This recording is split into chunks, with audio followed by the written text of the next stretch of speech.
అష్టకష్టాలు పడుతున్న రైతులను ప్రభుత్వం ఆదుకోకపోగా కూటమి నేతలు విధ్వంసం సృష్టిస్తున్నారు. సత్యసాయి జిల్లా ధర్మవరం మండలం ముచ్చురామి గ్రామంలో రామ్మోహన్ రెడ్డి అనే వైఎస్ఆర్సీపీ కార్యకర్తకు చెందిన దాదాపు 600 చెట్లను నరికివేశారు. అధికారంలోకి వచ్చినప్పటి నుంచి ఇప్పటికీ 3 సార్లు ఇలా చెట్లు నరికేశారు జనసేన నాయకులు.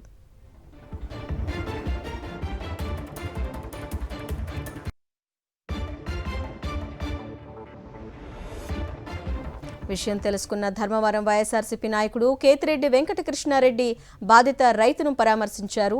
ధ్వంసం చేసిన పంట పొలాన్ని పరిశీలించారు. చెట్లు నాటానని సుద్దులు చెప్తున్న అటవీశాఖ మంత్రి పవన్ కళ్యాణ్ దీనికేం సమాధానం చెప్తారని ప్రశ్నించారు. ఇప్పటికైనా పవన్ కళ్యాణ్ తెరచాటి నుంచి బయటకొచ్చి రాష్ట్రంలో ఏం జరుగుతుందో తెలుసుకోవాలన్నారు.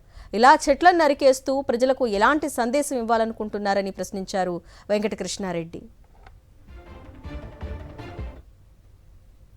ఈ కూటమి సర్కార్ వచ్చిన తర్వాత జరుగుతున్న ఈ రెడ్ బుక్ రాజ్యాంగంలో ఈరోజు ఒక 200 చెట్లు, మామిడి చెట్లు కానివ్వండి, ఉసిరి చెట్లు కానివ్వండి, నేరేడు చెట్లు, ఇవి ఒక 200 చెట్లు దాకా ఈరోజు కూటమి ప్రభుత్వం చెందిన వ్యక్తులు రాత్రి వచ్చి నరికేయడం జరిగింది.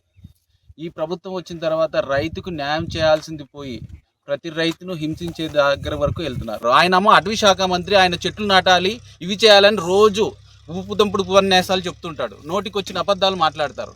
నాయన పవన్ కళ్యాణ్ గారు, మీరు వచ్చి ఒకసారి గ్రౌండ్లో తిరగండి, జనాలు జరుగుతున్న అన్యాయం తెలుసుకోండి. మీరు పరదాల నుంచి బయటికి రండి.